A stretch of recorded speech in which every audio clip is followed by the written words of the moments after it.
She's got style, she's got grace. Whoa, whoa, whoa, she's a lady. Please join me in welcoming Sherry Chris of Better Homes and Gardens Real Estate.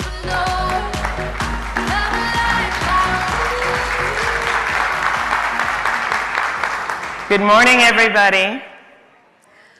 Well, when we say we're living in a mobile world, it means much more than simply having a tech device in your pocket or in your hand. But it's because of these devices that we have access to information at all times. Immediate, valuable content during the smallest moments, like standing in line at Starbucks, where we start dreaming about our next home. Our mobile world is causing a shift in our behavior. And as marketers, real estate agents, broker owners, we need to change our mental mindset and capitalize on these, what we call micro moments, and provide bite-sized content relevant to the lives of our consumers. So, to help us get there, I'm very excited to welcome to the stage Google's Director of Performance Ad Marketing, Matt Lawson. Matt, come on out.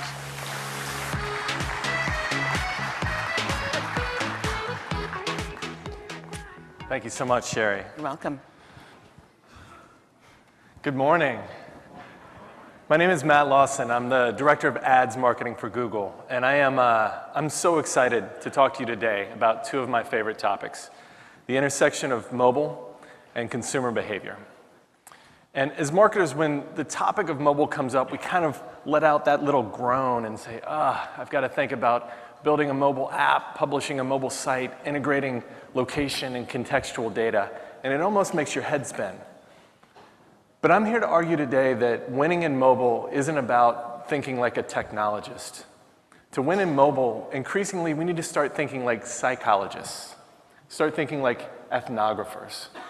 Because in order to win in mobile, what we really need to understand is not the technology, but how mobile has changed the way we behave as consumers and as people. And we don't really have to look any farther than our own behavior to see this change. We check our phones 150 times a day. When I heard this stat, I thought to myself, how could I have time to do anything else? But then I heard another stat, which is the total amount of unlocked time we spend with our phones is about 177 minutes a day. Think about that for a second. We're reaching for these devices in our pockets constantly, and yet when we pull them out, we're only engaging with them for brief moments at a time. So we have to ask ourselves, what are we doing in these moments?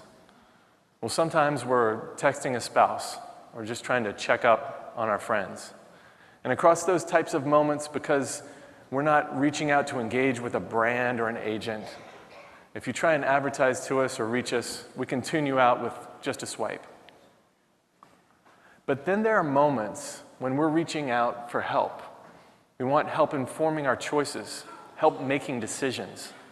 And those are the moments that we increasingly have to be there for. At Google, we're calling these micro moments. Micro moments are a new digital reflex when we have an I want to know, I want to go, I want to do, I want to buy moment.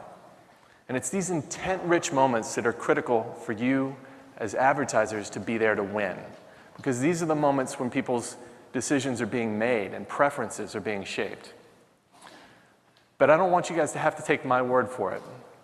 We spent the last year actually doing some ethnographic research, trying to understand real people with real needs and real moments on mobile. And I want to talk to you today about one of your customers. This is Erica. Erica is a 32-year-old professional. Erica lives in Austin, Texas. There you go. Erica and her husband have been dreaming about getting a bigger home to meet the needs of a growing family. And one day, while Erica was sitting in the Orlando airport waiting to catch a flight home, she decided to begin her journey towards a new home. I'm going to let her tell you her story through both a selfie video and through ethnography now. Can we play the video? Earlier today, my husband and I were talking about possibly purchasing a new home. Tell me about the search for the mortgage calculator. I was killing time in the airport waiting for my flight. The first thing I looked at was a mortgage calculator. That's been really, really crucial in us figuring out how much house we could actually get, what we could sell our current home for, what equity we'd be able to take to make a down payment. I started searching that and then said, hey, I think we might actually be able to do this. Last home search was 2 years ago. How has the smartphone made the purchase of this place different? Being able to do it in the moment makes it more fun and less daunting because you're not having to sit down and do something for hours at a time. I can space it out through my day. It can build on each other rather than having to okay, we're gonna spend Saturday trying to figure this out. Having those little moments where I can pick it up and search for it while I'm in line at the grocery store just really, for me personally, makes a big difference. So this is a lot. Cool. And it runs from this area right here through here. How do you feel looking at this? This is going to be your home. It's exciting. I'm ready to see pins in the ground and watch it grow and all of the searching turning into this.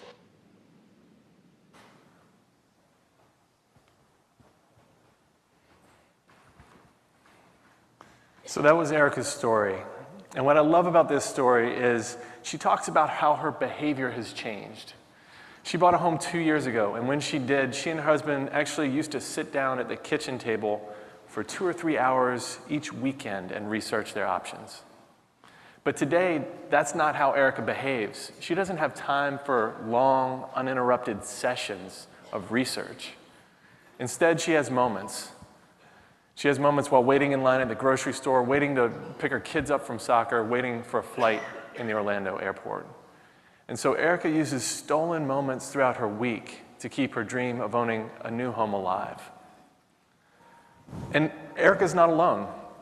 As it turns out, 90% of smartphone users use their devices to make progress towards a long-term goal while out and about.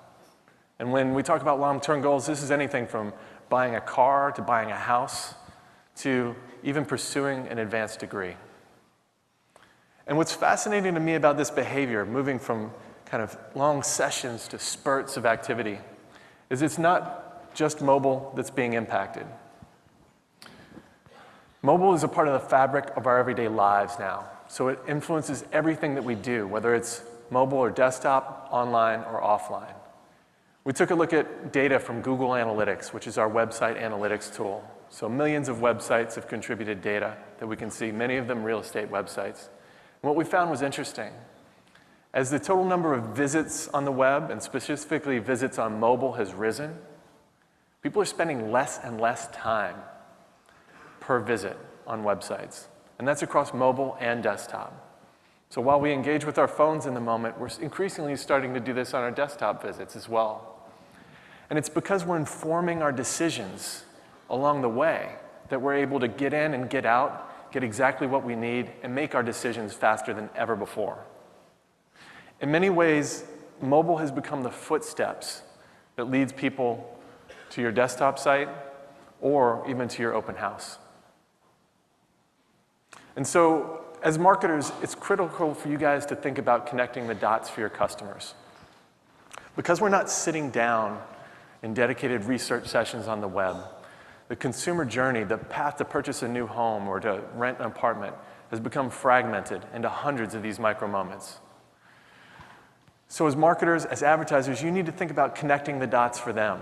When they reach out for their needs, you need to be able to deliver with bite-sized content that's tailored to their device, that's tailored to their intent and their context. But I don't want to make this academic. I want to give you guys an example from a company that you guys all know well. And this is content that you're probably familiar with. I think Realtor.com is doing a great job of addressing people in their "am I doing this right" moments. When it comes to digital real estate, I think listings are the norm. And when you think about it, listings are probably great for experienced buyers who know how the process works and who know when to engage a realtor. But for first-time home buyers, there's a lot of fear. There's a lot of uncertainty about how the entire process works, where to begin. And Realtor.com recognized this and recognized a gap in the content that was out there. And so they went about the process of building snackable video content that could be easily accessible on mobile to explain in plain English how to go about buying a home. And to make it engaging and funny, they enlisted the help of Elizabeth Banks of Pitch Perfect fame. What I found compelling about this insight when I talked to Andrew Strickman at Realtor.com was, they realized with first-time home buyers, they were going to skew younger, and many of them were going to skew millennial. And so for them, television or print wasn't necessarily going to be their first stop for information. They knew they had to build content that could reach people who wanted to consume it on the go, and could reach people in a format that they would be excited and willing to consume. So if you take a look at their site, especially on your mobile devices now, you'll find it's a beautiful, responsive site. And these videos, they're about 1:20 to 1:30 each, like easily consumable in those spare moments of time that you have. And they took it one step further. So when they thought about promotion, they said, how do we become relevant to people's intent and to their context? So when they targeted people, they went about targeting people who had visited real estate sites in the last 30 days to make sure they had people with the right intent or interest in a home. And not only that, they thought about the ads and the ad units and built units that could be played directly from the ad so that people could see that they were going to watch a video and that would pop up on their interstitial. When I talked to Andrew, it's still early, but the early results are really promising. These videos have already been watched 400,000 times in just the first 3 weeks since the launch of the campaign. That's 400,000 times people have reached out to inform their choices and inform their decisions, and Realtor.com was there. Imagine how those people will think about that brand and the associated agents as they move downstream in their journey towards a home purchase. So with that, I'm going to wrap. I hope you guys enjoyed this presentation. I hope you enjoyed Erica's story. And if you want to see Erica's story, more data associated with real estate, you want to see more stories like it for other industries to try and understand how people behave on mobile, I would encourage you to check out this website. This is our big thought leadership push for this year. So we're going to be publishing new data and hopefully vertical data for your industry in the coming quarters and months. And we look forward to your feedback. Thank you. Thank you, Matt. Have a seat. We're going to have a little bit of a Q&A here. Sounds good. About all of this. So Erica's story is fascinating. I love it, especially as it relates to real estate. Do you have another example that you can share with us? Yeah, we have so many examples. And this research was so much fun. At Google, we're oftentimes working with data. Yeah. And this was getting out in the field and talking to people about how they behave, which was really exciting. And I can't share all of them with you today. I mean, please go to the website. But I'll share one that I found especially compelling, which was a woman named Kathy. Kathy's a school teacher who lives actually here in the Bay Area. And one day, Kathy was doing her dishes, and she broke her milk frother. It's a device you use to put foamed milk over coffee. Mm-hmm. And without so much as finishing the dishes, she reached for her phone. And she did a search for Bodum milk frother, which is the brand she had, and found a result from Amazon.com with the right product at the right price. She made the purchase and checked an item off of her to-do list. And what was fascinating about this example to me was that the milk frother that Kathy had before she broke it, she had actually bought at a realtor, it's not a realtor. We might be selling milk frothers soon. She bought it at a retail shop nearby called Sur La Table, which you may be familiar absolutely. with. Yeah. It's a store that she loved, and it was actually, not more than 4 or 5 blocks away in her neighborhood. They had the same item at the same price in stock where she could have picked it up the same day. But because they weren't there in her moment, mm-hmm. they missed the opportunity to demonstrate their value and their convenience to her. And their moment passed. And I wonder, for us in the real estate industry, we say location is everything. Yes. I wonder, if we know, what are people searching for when they're standing outside of one of our listings? What are people searching for when they're standing inside of one of our open homes? So. We need to get inside the minds of the consumer in a much more sophisticated way. Yeah. And so, micro moments, I absolutely love that phrase. it's changing consumers' expectations. And so, you know, in your opinion, how are the consumers' expectations changing? And, you know, how does that relate to real estate? Yeah, we spent a lot of time trying to unpack this change. We saw, I think, 3 distinct changes. The biggest one is immediacy. Because we have these devices in our pocket, because we can reach for them whenever and wherever we want, we do. And as a result, our expectations that you will deliver the content that I need immediately are higher than ever before. Not only that, you know, with the shift towards mobile, the websites, the apps, they're all starting to integrate better data, better contextual relevance. And as a result, people's expectations for relevance from you as a marketer are higher than ever before. And when you couple those 2 things together, the last thing that we're seeing is that people in their moments, because they want it now, are more loyal to their own needs than they are to the brands that they know and love. And I think that was one of the great insights from the example that Kathy had. You know, she could have picked it up from a brand that she loved, but instead she got it from Amazon. Wow, I mean, it's almost like we don't have any downtime anymore, right? That's right. I mean, it's frightening to think that. Well, we fill it. We fill everything. We can't even stand in a grocery store line without doing something. I mean, I'm guilty myself. But, you know, if we translate this into real estate, what are some of the implications for marketers? And you know, real estate agents and brokers are marketers as well. So we'll lump it all into the same category. Yeah. Look, I think it's really simple. The brands, the real estate agents, the brokers, the marketers that deliver on consumer needs for immediacy and relevance are going to win. And I'm not saying win in mobile or win in digital. I'm saying win overall. We did some survey-based research, and we found that out of all smartphone users in the real estate purchase process, 57% believe that the quality of a company's mobile messaging impacts their willingness to move forward with that brand in the process. And so when you think about that, you think about examples like the realtor example, you know, you need to catch people much earlier. And I'll be honest, I was kind of stalking your website a little bit, checking you out before the show. That's good. Better Homes and Gardens. And I think it's a great example of mobile relevance. Your first article, it wasn't a listing, it wasn't a buy now button. It was an article about ways to design a great foyer. Right. And so you're trying to catch people in that dreaming process before they even think about contacting a realtor or buying a new home.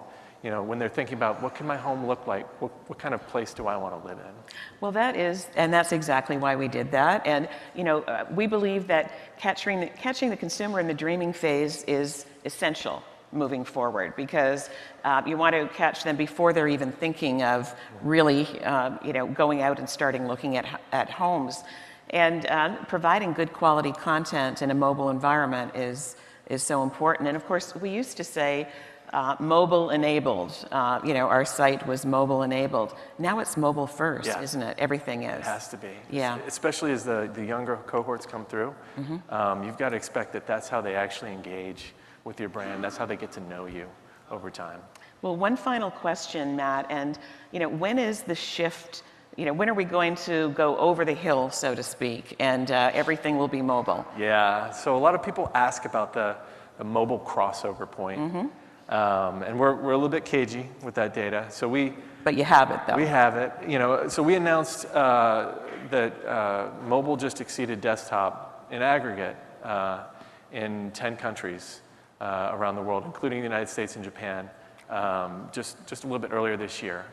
In real estate, it's actually a little bit behind that. So today, in real estate, about 40% of all queries on Google are mobile. Now, why do you think that? Is that because our sites are not up to speed, so to speak? Yeah, it's always a combination, right? It's always a combination of the content and the way people want to consume. But you know, given the trajectory, given the growth, you know, I think in 2016, there's no question that the majority of digital engagement will be mobile.